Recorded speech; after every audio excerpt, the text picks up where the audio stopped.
readers, and welcome back to my corner of the internet. I'm Shannon, and today we're going to be reading 2 more chapters of Emily of New Moon. We're going to be reading chapters 28 and 29, and then next week we're going to be doing 30 and 31, and then we are done.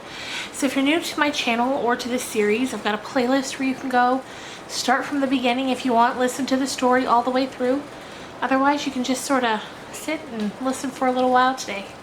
Let's just get on into it. Chapter 28 is called A Weaver of Dreams. It took Emily several weeks to make up her mind whether she liked Mr. Carpenter or not.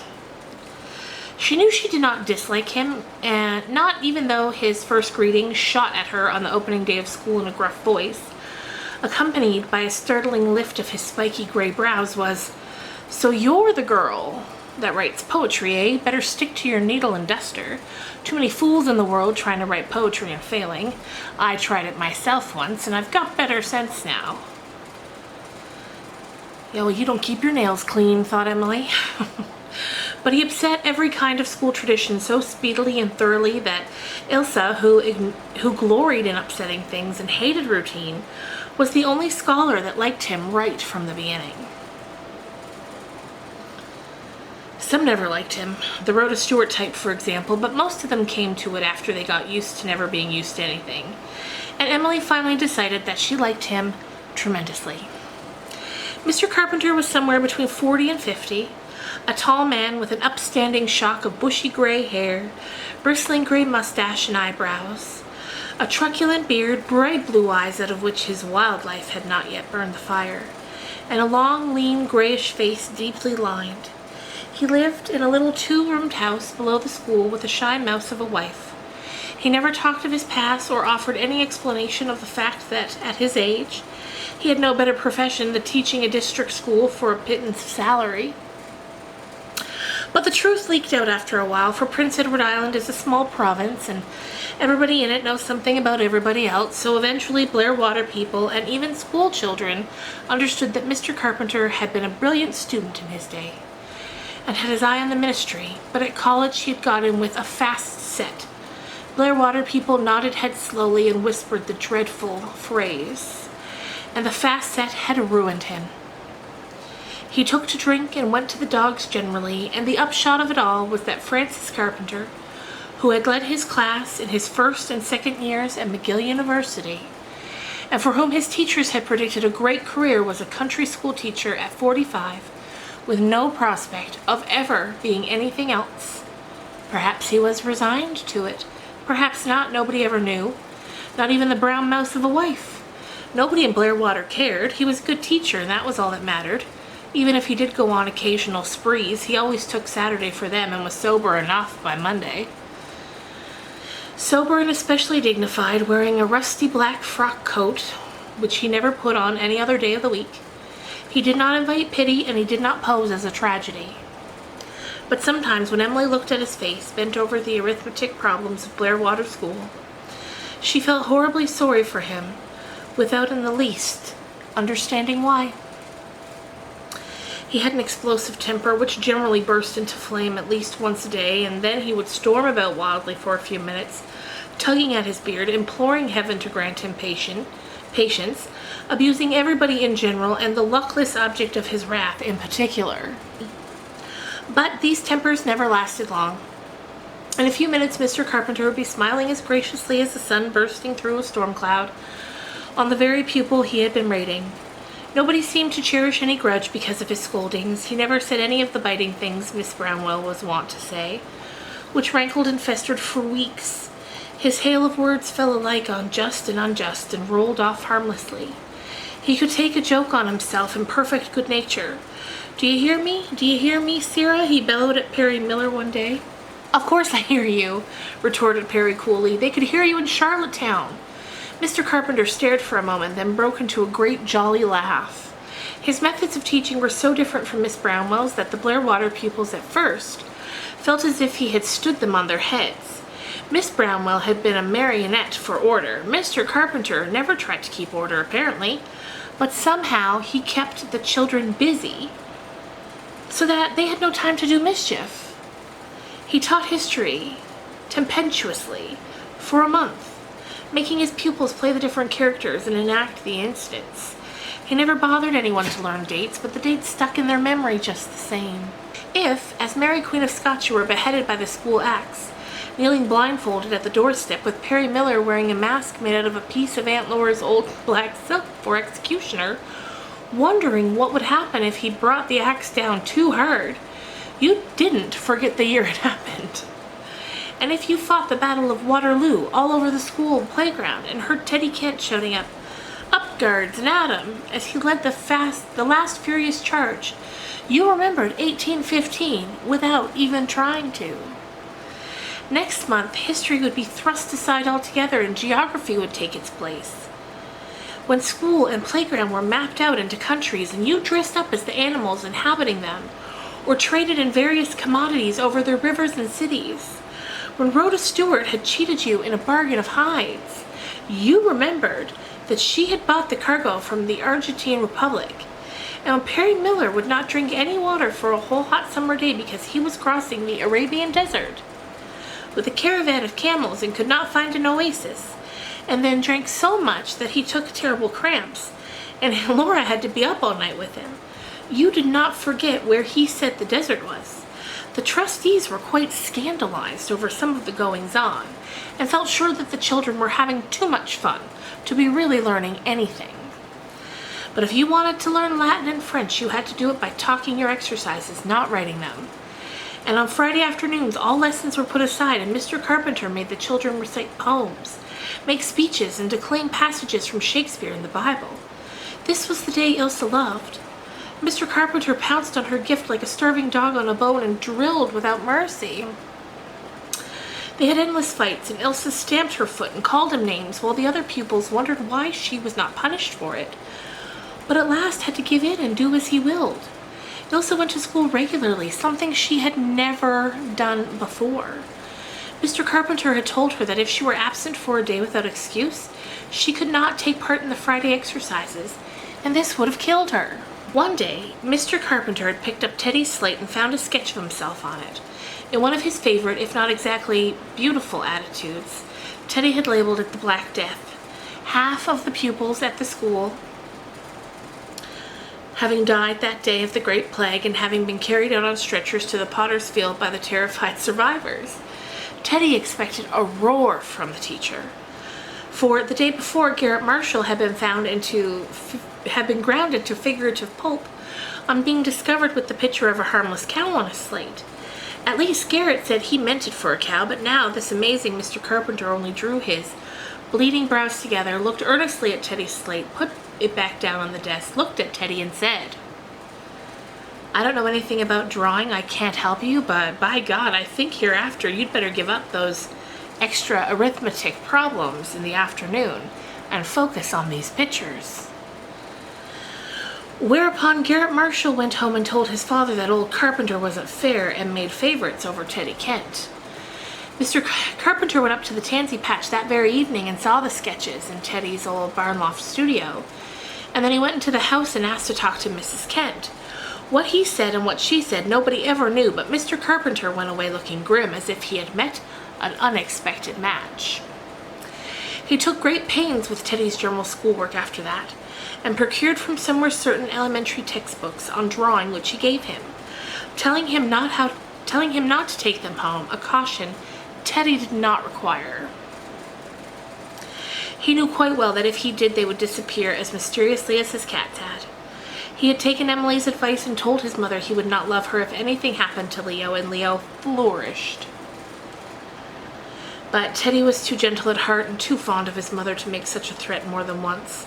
He knew she had cried all that night after Mr. Carpenter had been there, and prayed on her knees in her little bedroom most of the next day, and looked at him with bitter, haunting eyes for a whole week.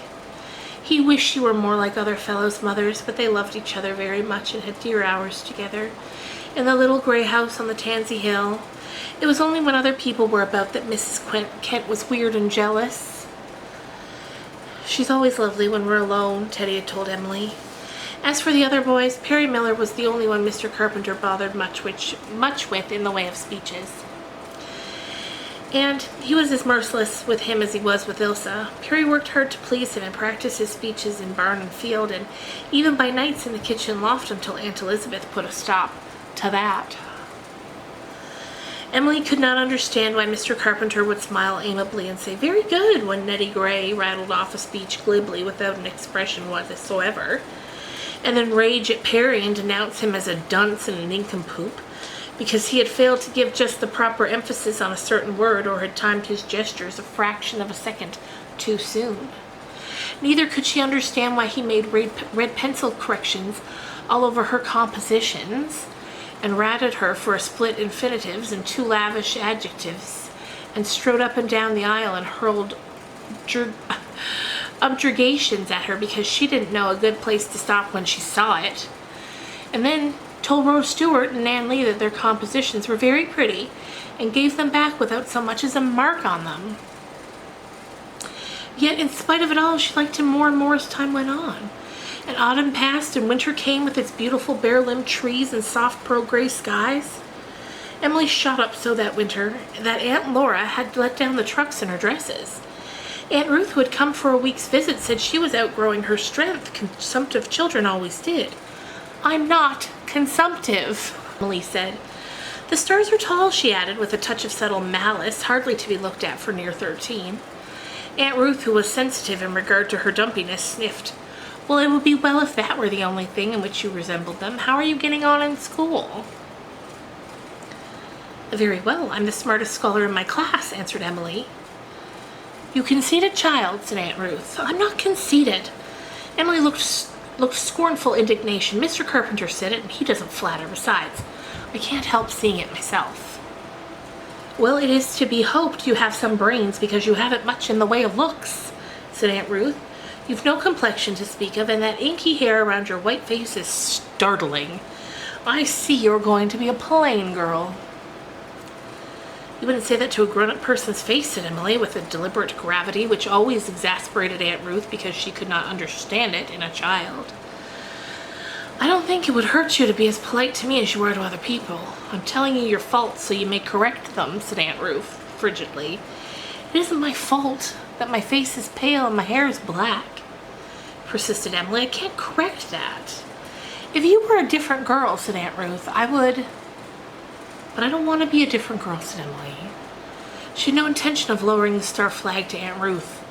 "I wouldn't want to be anybody but myself, even if I am plain. Besides," she added impressively as she turned to go out of the room, "though I may not be very good-looking now, when I go to heaven I believe I'll be very beautiful." "Some people think Emily is quite pretty," said Aunt Laura. But she did not say it until Emily was out of hearing. She was Murray enough for that. "I don't know where they see it," said Aunt Ruth. "She's vain and pert and says things to be thought smart. You heard her just now, but the thing I dislike the most in her is that she's unchildlike and deep as the sea. Yes, she is, Laura, deep as the sea. You'll find it out to your cost one day if you disregard my warning. She's capable of anything. Sly is no word for it. You and Elizabeth don't keep a tight enough rein over her." "I've done my best," said Elizabeth stiffly. She herself did think she had been much too lenient with Emily. Laura and Jimmy were 2-to-1, but it nettled her to have Ruth say so. Uncle Wallace also had an attack of worrying over Emily that winter, but he looked at her once when he was at New Moon and remarked that she was getting to be a big girl. "How old are you, Emily?" he asked her. 13 in May. What are you going to do with her, Elizabeth?" "I don't know what you mean," said Aunt Elizabeth coldly, or as coldly as is possible to speak when one is pouring melted tallow into candle molds. "Why, soon she'll be grown up. She can't expect you to provide for her indefinitely." "I don't," said Emily, resentfully under her breath. "And it's time we decided what is best to be done for her. The Murray women have never had to work for a living," said Aunt Elizabeth, as if that disposed entirely of the matter. "Emily is only half Murray," said Wallace. "Besides, times are changing. You and Laura will not live forever, Elizabeth, and when you're gone, New Moon goes to Oliver's Andrew. In my opinion, Emily should be fitted to support herself if necessary." "I would suggest," said Uncle Wallace, "that she be sent to Queen's Academy to get a teacher's license. Teaching is a genteel, ladylike occupation. I will do my share in providing for the expense of it." A blind person might have seen that Uncle Wallace thought this very splendid of himself. "If you do," thought Emily, "I'll pay every cent back to you as soon as I'm able to earn it." But Aunt Elizabeth was adamant. "I do not believe in girls going out into the world," she said. "I don't mean Emily to go to Queen's. I told Mr. Carpenter so when he came to see me about her taking up the entrance work. He was very rude. School teachers should know their place. They did better in my father's time, but I made him understand, I think. I'm rather surprised that you won't." "My daughter had parents to provide for her," retorted Uncle Wallace pompously. "Emily's an orphan. I imagine from what I've heard about her that she would prefer earning her own living to living on charity." "So I would," cried out Emily. "It does not happen to be a question of money," said Aunt Elizabeth in her stateliest manner. "I undertook you to provide for you, Emily, and I will do it. When you're older, I may send you to the high school in Shrewsbury for a couple of years. I'm not decreeing education, but you're not going to be a slave to the public. No Murray girl ever was that." Emily realized the uselessness of pleading, went out into the same bitter disappointment she had felt after Mr. Carpenter's visit. Then Aunt Elizabeth looked at Wallace. "Have you forgotten what came of sending Juliet to Queen's?" she asked. Emily was not allowed to take up the entrance classes. Perry had no one to say him nay, and he went at them with the same dogged determination he showed in all other matters. Perry's status at New Moon had changed subtly and readily. Aunt Elizabeth had ceased to refer scornfully to him as a hired boy.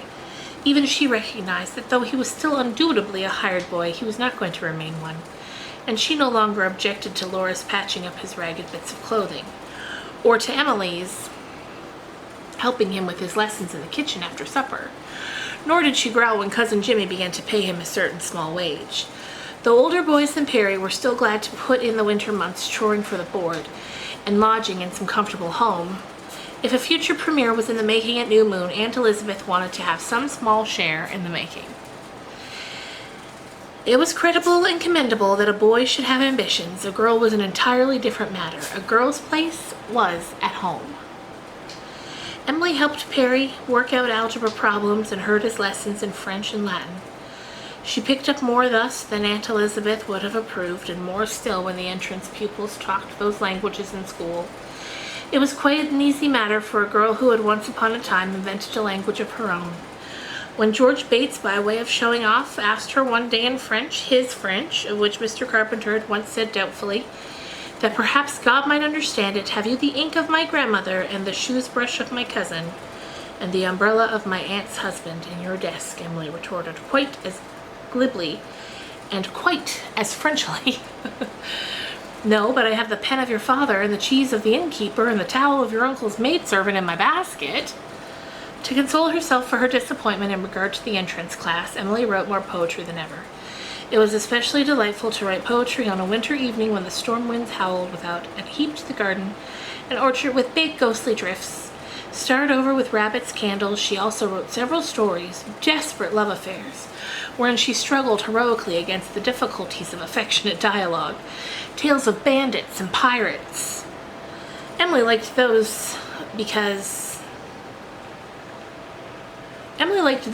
there was no necessity for bandits and pirates to converse lovingly. Tragedies of earls and countesses whose conversation she dearly loved to pepper with scraps of French, and a dozen other subjects she didn't know anything about, so she meditated beginning a novel, but decided it would be too hard to get enough paper for it. The letter bills were all done now, and the Jimmy books were not big enough, though a new one always appeared mysteriously in her school basket when the old one was almost full. Cousin Jimmy seemed to have an uncanny precision of the proper time. That was part of his Jimminess. Then one night, as she lay in her lookout bed and watched a full moon gleaming lustrously from a cloudless sky across the valley, she had a sudden, dazzling idea.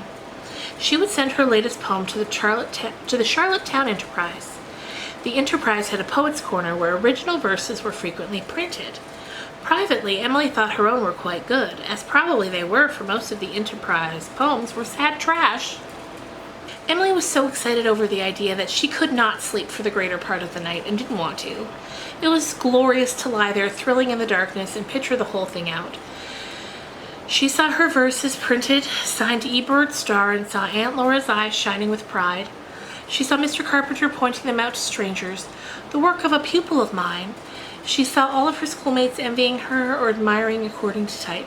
She saw herself with one foot at least firmly planted on the ladder of fame, one hill at least of the alpine path crested, with a new and glorious prospect opening therefrom.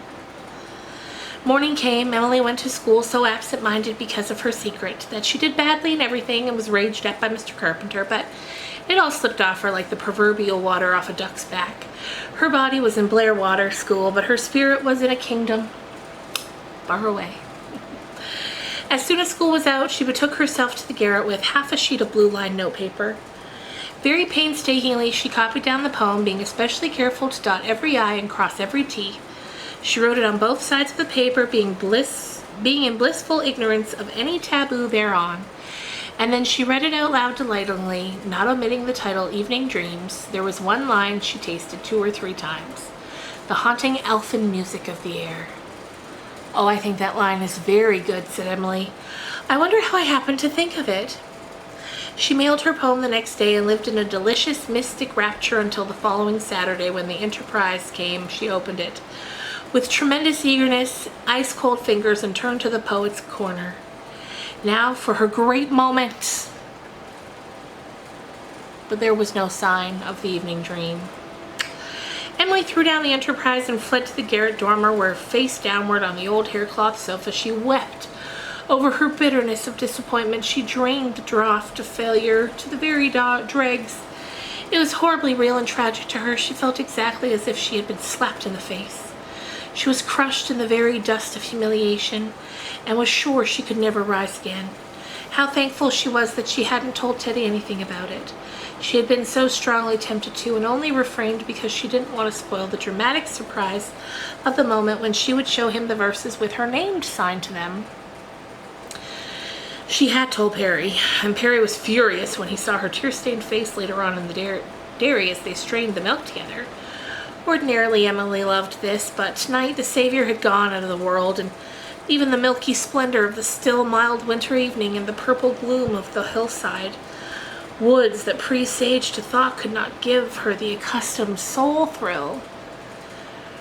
"I'm going to Charlottetown if I have to walk, and I'll bust that Enterprise editor's head," said Perry, with the expression that 30 years later warned the members of his party to scatter for cover.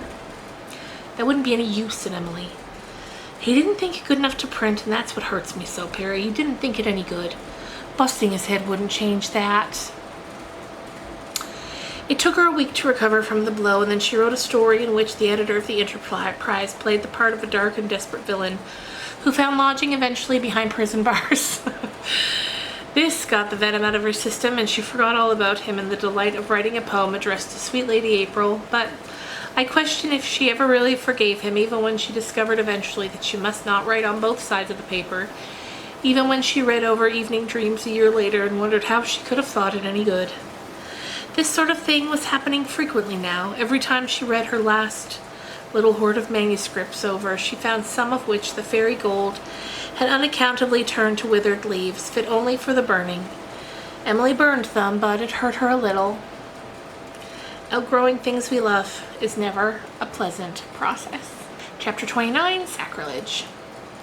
There had been several clashes between Aunt Elizabeth and Emily that winter and spring. Generally, Aunt Elizabeth came out victorious.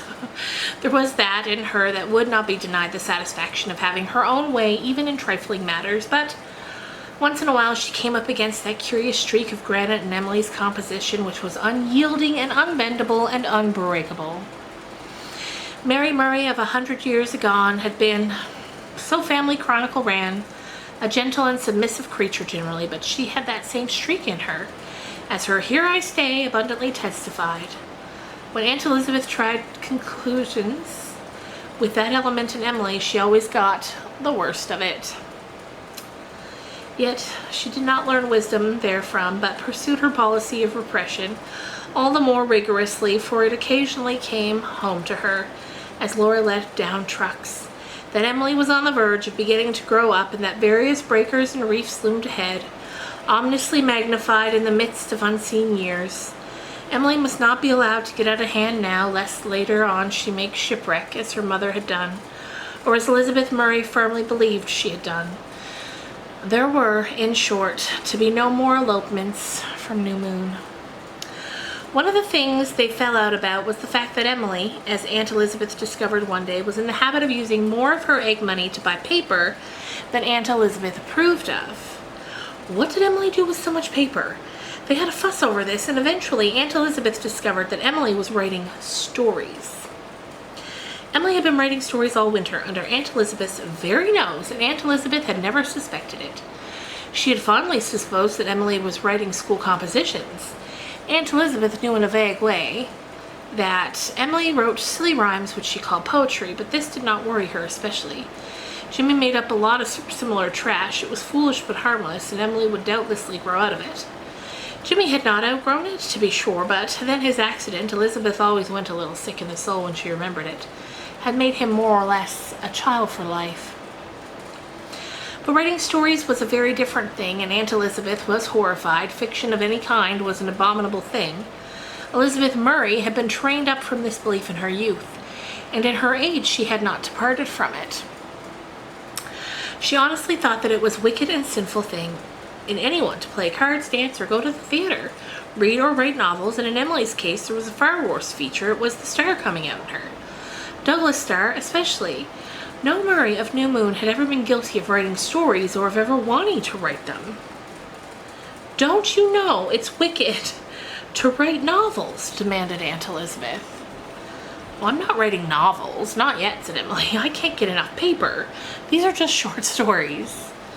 And it's not wicked. Father liked novels. Your father, began Aunt Elizabeth, and stopped. She remembered that Emily had acted up before.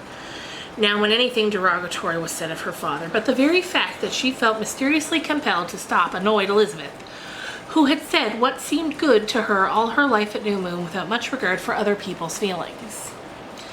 You'll not write any more of this stuff, Aunt Elizabeth contemptuously flourished. The secret of the castle under Emily's nose. I forbid you. Remember that.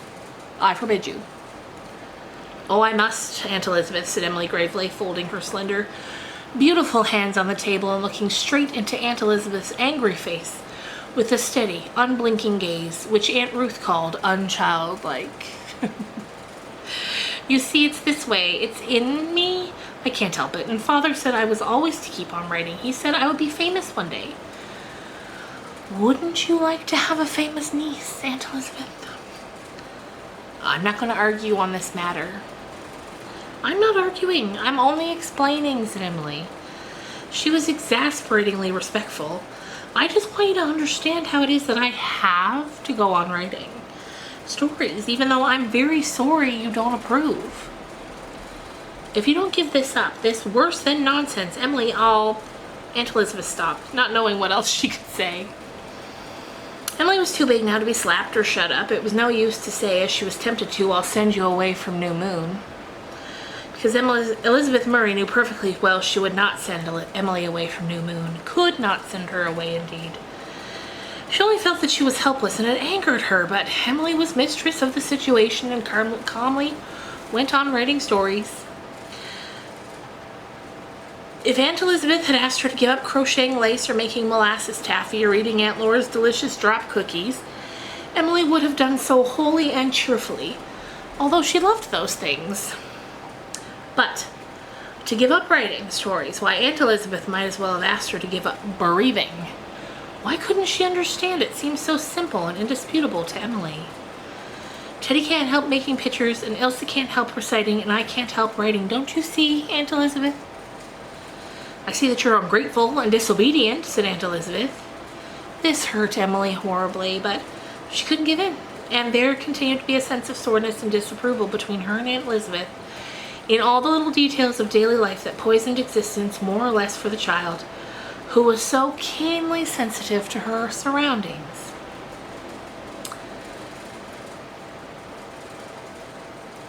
And to the feelings with which her kindred regarded her. She didn't even have Aunt Laura to back her up in the matter. Aunt Laura thought Emily ought to yield in such an unimportant matter and please Aunt Elizabeth. Oh, but it's not unimportant, said Emily despairingly. It's the most important thing in the world to me, Aunt Laura. I thought you would understand. I understand that you like to do it, dear, and I think it's a harmless enough amusement, but it seems to annoy Elizabeth some way, and I do think you might give it up on that account. It's not as if it were anything that mattered much. It's really just a waste of time. No, said distressed Emily. Why, someday, Aunt Laura, I'll write real books and make lots of money.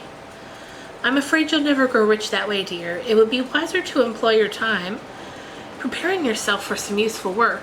It was maddening to be condescended to like this. Maddening that nobody could see that she had to write. Maddening to have Aunt Laura so sweet and loving and stupid. Oh, thought Emily bitterly, if that hateful Enterprise editor had printed my piece, they'd have believed then. At any rate, advised Aunt Laura, don't let Elizabeth see you writing. But somehow Elizabeth could not take this prudent advice, or Emily, could not take this prudent advice. There had been occasions when she'd connived with Aunt Laura to hoodwink Aunt Elizabeth on some little matter, but she found she couldn't do it in this. This had to be open and above board. She must write stories, and Aunt Elizabeth must know she's doing it. That was the way it had to be. She could not be false to herself in this. She could not pretend to be false. She wrote her father about it, poured out her bitterness and perplexity to him, in what, though she did not suspect it at the time, was the last letter she was to write to him. There was a large bundle of letters by now on the old sofa shelf in the garret, for Emily had written many letters to her father. Besides those which have been chronicled in this history, there was a great many photographs about Aunt Elizabeth, or paragraphs, about Aunt Elizabeth in them, most of them very uncomplimentary, and some of them, as Emily herself would have owned when her first bitterness was past, overdrawn and exaggerated. They had been written in moments when her hurt and angry soul demanded some outlet for its emotion. And then one spring day, Aunt Elizabeth house cleaning in the garret while Emily played happily with Teddy at the tansy patch. Well, she found the bundle of letters on the sofa shelf, and she sat down and she read every single one. Elizabeth Murray would never have read any writing belonging to a grown person, but it never occurred to her that there was anything dishonorable in reading the letters wherein Emily, lonely and sometimes misunderstood, had poured out her heart to her father. She had loved and been loved by, so passionately and understandingly. Aunt Elizabeth thought she had a right to know everything that this pensioner on her bounty did, said, or thought. She read the letters, and she found out what Emily thought of her. Emily Murray, autocrat, unchallenged, to whom no one had ever dared to say anything uncomplimentary. Such an experience is no pleasanter at 60 than at 16. As Elizabeth Murray folded up the last letter, her hands trembled with anger, and something underneath that was not anger. Emily, your Aunt Elizabeth wants to see you in the parlor, said Aunt Laura. When Emily returned from the tansy patch, driven home by the thin gray rain that had begun to drift over the greening fields, her tone, her sorrowful look warned Emily that mischief was in the wind. Emily had no idea what mischief. She couldn't recall anything she had done recently that should bring her up before the tribunal Aunt Elizabeth occasionally held in the parlor.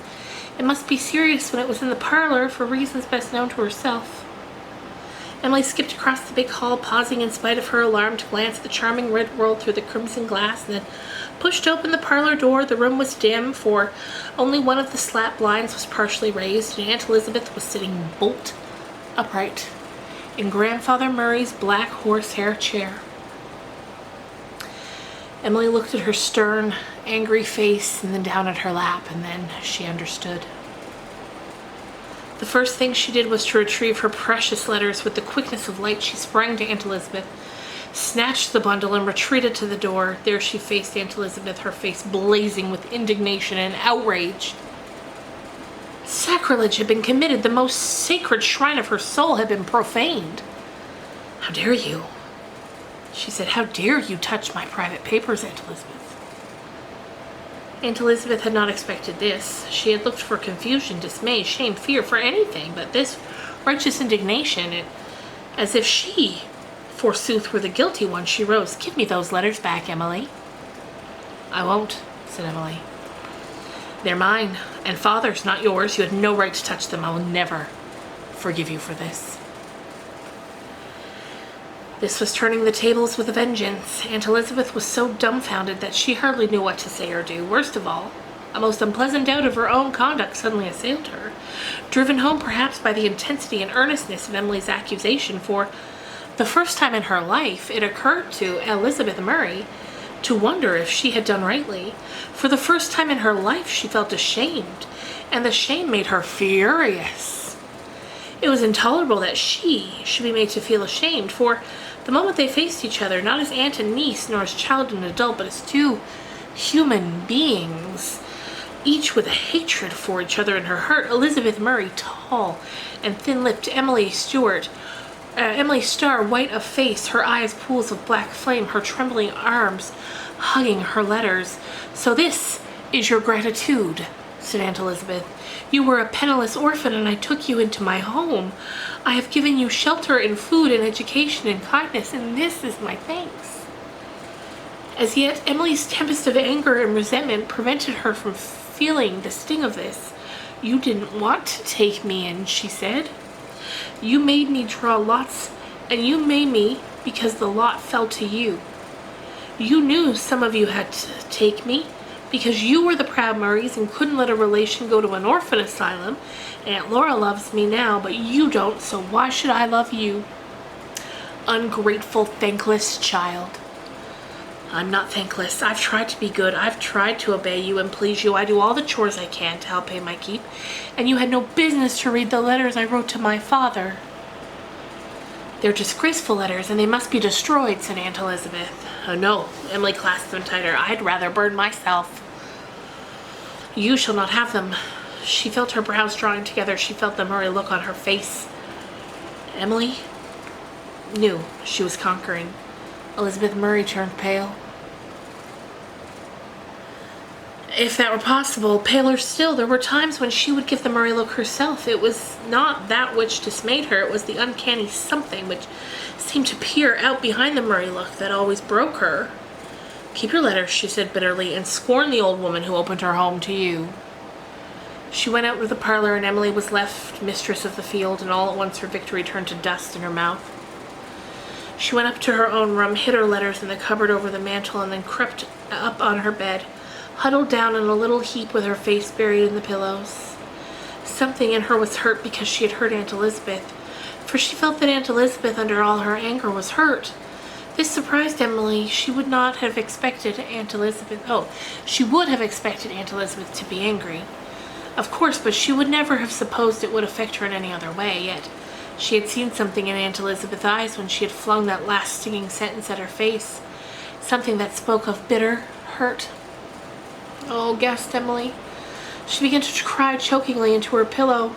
She was so wretched that she couldn't even get out of herself and watch her own suffering with a sort of enjoyment in its drama. Ugh. And when Emily was as wretched as that, it was very wretched indeed and wholly comfortless. Aunt Elizabeth would not keep her at New Moon after a poisonous quarrel like this. She'd send her away, of course. Emily believed this. Nothing was too horrible to believe just then. How would she live away from dear New Moon? "May I have to live 80 years, moaned Emily. But worse than this was the remembrance of that look in Aunt Elizabeth's eyes. Her own sense of outrage and sacrilege ebbed away under the remembrance. It was true enough that Aunt Elizabeth had not loved her, had not wanted to take her to New Moon, but she had taken her, and though it had been done in duty, not in love, the fact remained. It was no use for her to tell herself that it wasn't as if the letters were written to anyone living, to be seen and read by others, while she was under Aunt Elizabeth's roof, while she owed the food and ate the clothes, while she owed the food she ate and the clothes she wore to Aunt Elizabeth. She could not say, even to her father, harsh things of her. A star should not have done it. I must go and ask Aunt Elizabeth to forgive me. I suppose she never will. She'll hate me always, but I must ask. She turned herself about, and then the door opened and Aunt Elizabeth entered. She came across the room and stood at the side of the bed, looking down at the grieved little face on the pillow. A face that in the dim, rainy twilight, with its tear stains and black shadowed eyes, looked strangely mature and chiseled. "Emily, I had no right to read your letters. I admit I was wrong. Will you forgive me?" Oh, the word was almost a cry. Aunt Elizabeth had at last discerned the way to conquer Emily. The latter lifted herself up, flung her arms about Aunt Elizabeth, and said chokingly, "Oh, Aunt Elizabeth, I am sorry." I'm sorry, I'm sorry, I'm sorry. I shouldn't have written those things, but I wrote them and when I was vexed. And I didn't mean them all, truly. I didn't mean the worst of them. Oh, you'll believe that, won't you, Aunt Elizabeth? I'd like to believe it, Emily. I don't like to think that you hate me, my sister's child. Little Juliet's child. Oh, I don't, sobbed Emily. And I'll love you, Aunt Elizabeth, if you'll let me, if you want me to. I didn't think you cared, dear Aunt Elizabeth. Emily gave Aunt Elizabeth a fierce hug and a passionate kiss on the white, fine wrinkled cheek. Aunt Elizabeth kissed her gravely on the brow in return and then said, as if closing the door on the whole incident, "You'd better wash your face and come down to supper." But there was yet something to be cleared up. Aunt Elizabeth, I can't burn those letters, you know, they belong to Father. But I'll tell you what I will do. I'll go over them all. Put a star by anything I said about you, and then I'll add an explanatory footnote saying that I was mistaken. Emily spent her spare time for several days putting in explanatory footnotes, and then her conscience had rest. But when she again tried to write a letter to her father, she found that it no longer meant anything to her. The sense of reality, nearness of close communion had gone. Perhaps she had been outgrowing it gradually as childhood began to merge into adulthood. Perhaps the bitter sense with which Aunt Elizabeth had only shaken into dust something out of which the spirit had already departed. But whatever the explanation, it was not possible to write such letters anymore. She missed them terribly, but she couldn't go back to them. A certain door of her life was shut behind her and could not be reopened. Anyway, there you go, you guys. I hope you enjoyed these 2 chapters. I hope you're having a great day, and I will see you guys probably on Wednesday. I'm hoping. And yeah, have a great week. See you later.